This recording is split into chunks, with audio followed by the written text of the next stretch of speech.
Welcome to DIY Guitar Making episode number 48.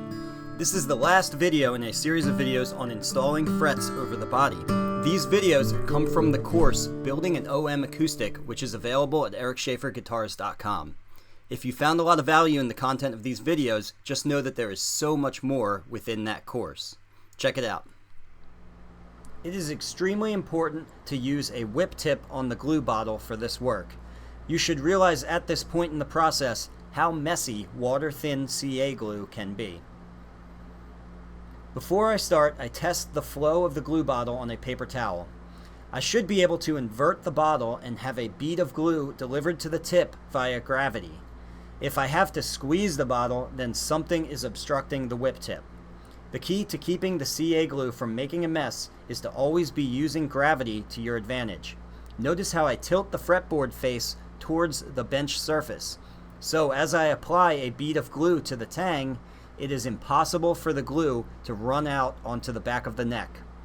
I carefully position the whip tip in the corner where the fret tang meets the bottom of the fret crown, and then I tilt the bottle and let gravity do the work. I only need the smallest amount of glue.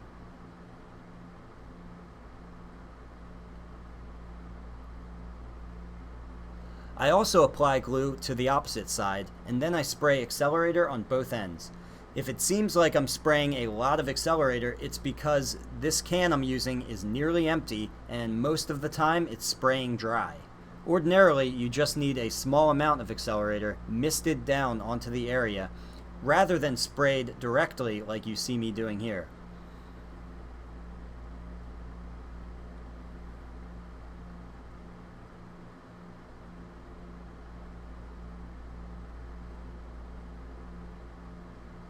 I nip the fret ends as I go.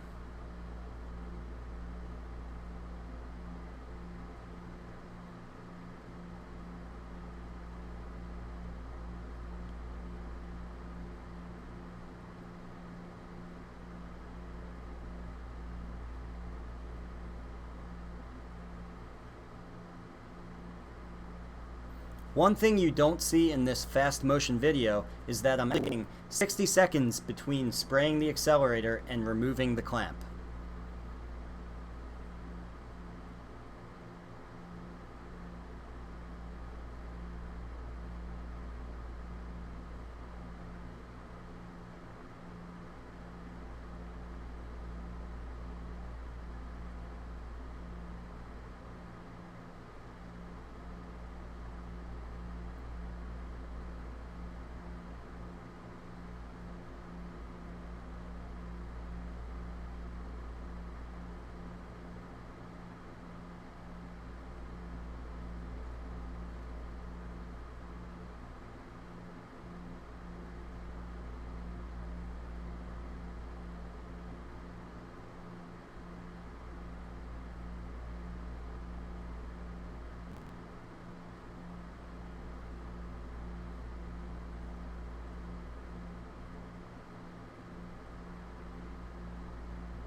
At this point, you can see that the curve of the heel is starting to cant the fret press to the side.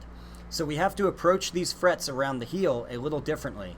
I position a long board beneath the instrument, and using the cauls that come with the Jaws 2 fret press, I clamp the board in place, making sure that the far end of the board is resting on the end block and not somewhere in the middle of the back. You don't want to crack the back plate at this stage.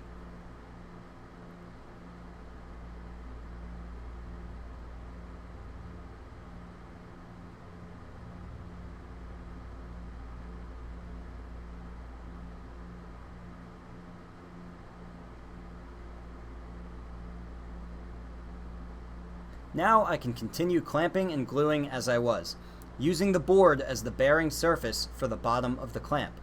This, by the way, is exactly how Stu Mack recommends handling these frets, and this setup is described in the instructions that come with the tool.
I can only clamp the frets this way out to the end of the neck block, which happens to be the 16th fret. Now I have to readjust my setup one more time to get the remaining frets. This time I'm going through the sound hole. I protect the sound hole edge with a length of plastic tubing, the kind you find in the plumbing department of a hardware store. I made a slit along the length of the tubing with a razor blade so that it can grab onto the sound hole edge. Otherwise, without the tubing, just be very careful adjusting the fret press in the sound hole. It's very easy to make a serious ding on the sound hole edge.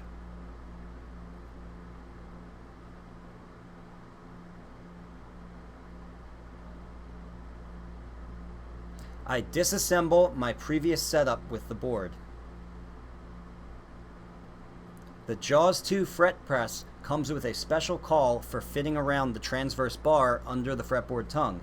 You can always take a rasp and adjust the caul to make it work with your bracing if it doesn't fit quite right.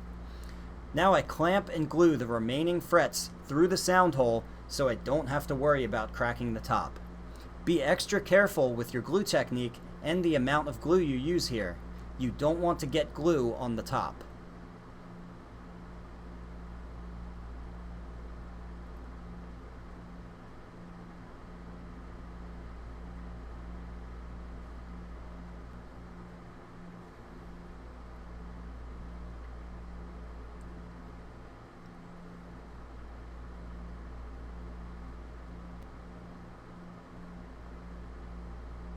I check my work again with both the caliper and the set of straight edges. With the caliper, all of my fret tops now read within 1/1000th of an inch of each other, and the straight edges don't rock on high frets.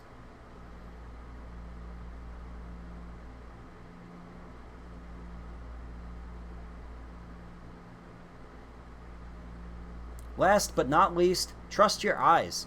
It's easier than you think to spot high frets, especially on the ends, by sighting down the fretboard.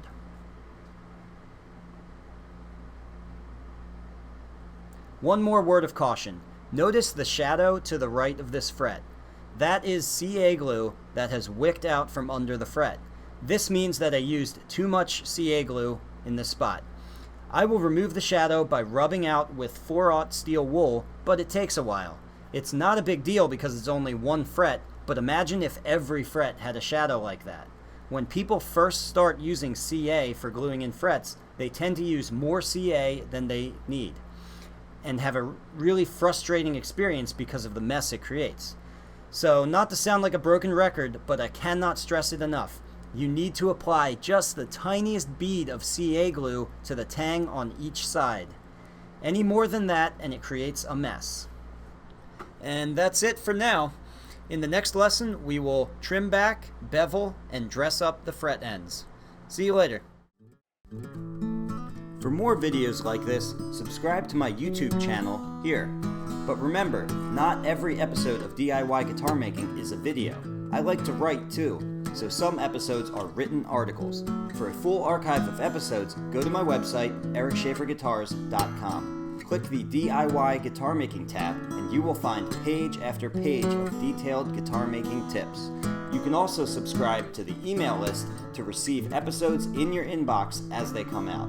Just enter your name and email and click sign up now. It's free. While you're there, you can also click the Online Guitar Building School tab and check out the online course, Building an OM Acoustic, with more than 60 detailed instructional videos, discounts to luthier suppliers, and access to myself and a community of builders in the members forum. Finally, if you go to the Hands-On Guitar Building School tab, you can check availability and register for an intensive hands-on workshop with me in Burnville, Pennsylvania. That's all for now. See you later.